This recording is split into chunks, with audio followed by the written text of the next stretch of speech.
नमस्कार विद्यार्थी मित्रांनो, या व्हिडिओमध्ये आपण प्राकृतिक भूगोलाची व्याप्ती समजून घेणार आहोत.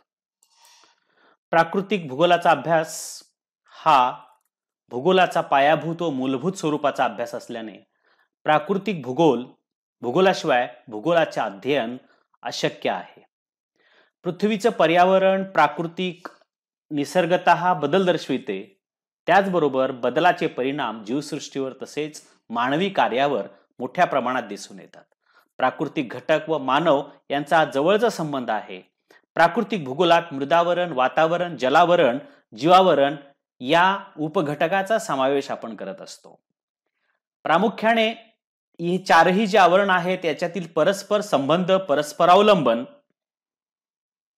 व आंतरक्रिया यांच्या अभ्यासातून त्याचे विश्लेषण करता येते. यामध्ये प्रामुख्याने आपण या चार आवरणाचा अभ्यास व्याप्तीमध्ये आपण करतो. याच्यामध्ये पहिलं जे आवरण आहे ते मृदावरण किंवा याला शिलावरण असं आपण म्हणतो. प्राकृतिक भूगोलाच्या दृष्टीने सर्वात महत्वाचं आवरण आहे.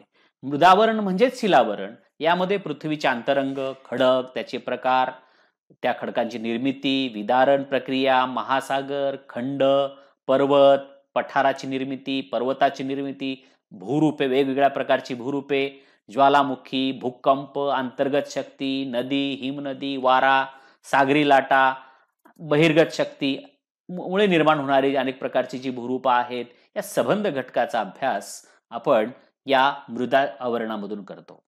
यामध्ये मृदा म्हणजे संबंध किंवा मृदावरण म्हणजे संबंध जीवांचा आधार आहे.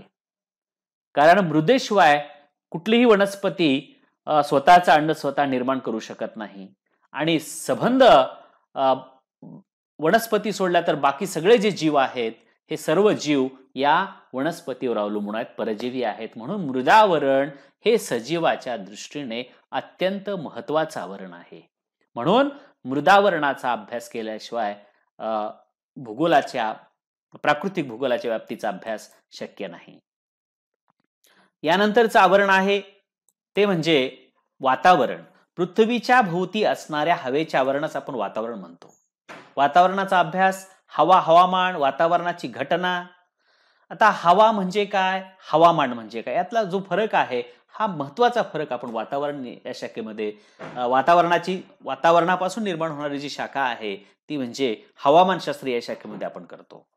हवा म्हणजे हवेची अल्पकाळाची स्थिती. हवामान म्हणजे एखाद्या प्रदेशातील किंवा एखाद्या भूभागावरील 32 ते 35 वर्ष अभ्यास केल्यानंतर जे काही घटक आपल्या समोर येतात किंवा जे निष्कर्ष आपल्या समोर येतात त्याला आपण हवामान म्हणतो. वातावरणाची घटना, वातावरणाची रचना, वातावरणाची घटना जर आपण विचारात घेतली तर याच्यामध्ये फक्त आपण हवा म्हणतो, पण हवेमध्ये ऑक्सिजन आहे, नायट्रोजन आहे, कार्बन डायऑक्साईड आहे, निऑन आहे, क्रिप्टॉन आहे, झेनॉन आहे, असे ऑर्गॉन आहे, ओझोन आहे, असे सगळे वायू प्रत्येकाचे एक वेगळं महत्व आहे.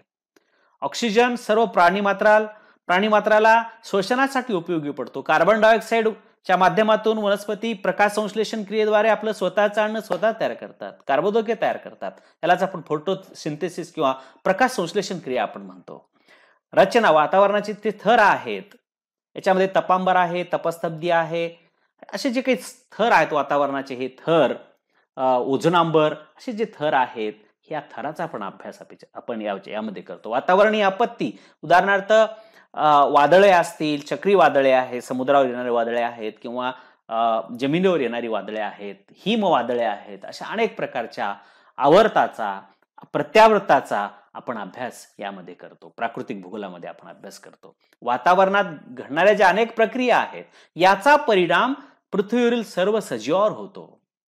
म्हणून प्राकृतिक भूगोलामध्ये वातावरणाचा अभ्यास अत्यंत महत्वाचा आहे आणि म्हणून जी काही व्याप्ती आहे या व्याप्तीमध्ये वातावरणाला अत्यंत महत्वाचं स्थान आहे. त्याच्यानंतर तिसरं जे आवरण आहे ते म्हणजे जलावरण. पृथ्वीचा पृष्ठभाग भूमीपेक्षा जलाने जास्त व्यापलेला आहे. 71% पाणी आहे, 29% जमीन आहे. तर या जे काही पाण्याने व्यापलेला जो भाग आहे त्याला आपण संबंध जलावरण म्हणतो. यामध्ये सुद्धा जलगोलार्ध दक्षिण भागामध्ये पाण्याचं प्रमाण, पृथ्वीच्या दक्षिण गोलार्धामध्ये पाण्याचं प्रमाण जास्त असल्यामुळे याला आपण जलगोलार्ध म्हणतो. तर उत्तर भागामध्ये जमिनीचं प्रमाण जास्त असल्यामुळे याला आपण भूगोलार्ध म्हणतो.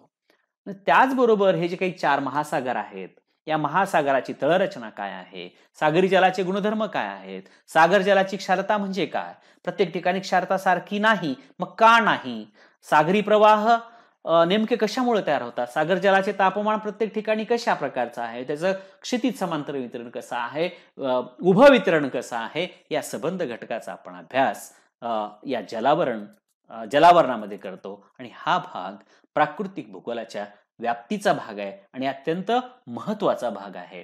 म्हणजे सागरी जलाचे भौतिक व रासायनिक जे गुणधर्म आहेत याचा अभ्यास करून त्यामधील भिन्नतेची कारणमीमांसा यामध्ये केली जाते. जलावरणाची गुणवत्ता भौगोलिक दृष्टिकोनातून समजून घेणं अत्यंत गरजेचं आहे. यामध्ये या सगळ्या ज्या गोष्टी आहेत आता मी सांगितलेल्या, जलाचे गुणधर्म असतील, सागर जलाची क्षारता असेल, सागरी प्रवाह असेल, या सगळ्या संपूर्ण घटकाचा अभ्यास आपण यामध्ये करतो. यानंतरचं आवरण जे आहे ते म्हणजे जीवावरण, अत्यंत महत्वाचं आवरण. मृदावरण, वातावरण, जलावरण यांना व्यापून टाकणारं जे आवरण आहे ते म्हणजे जीवावरण आहे. यामध्ये वनस्पती आहेत, प्राणी आहेत.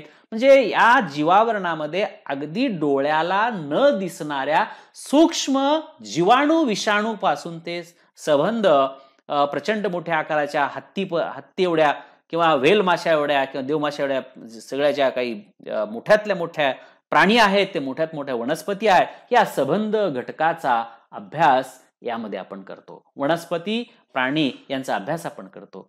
सजीवाला अनुकूल आवरण म्हणजे जीवावरण आहे.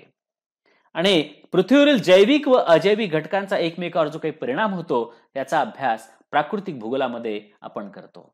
जे स्थल, जल, वायू या घटकांचा सजीवाच्या जीवनावर जो काही परिणाम होतो याचा उलगडा प्राकृतिक भूगोलाच्या अभ्यासातून शक्य होतो.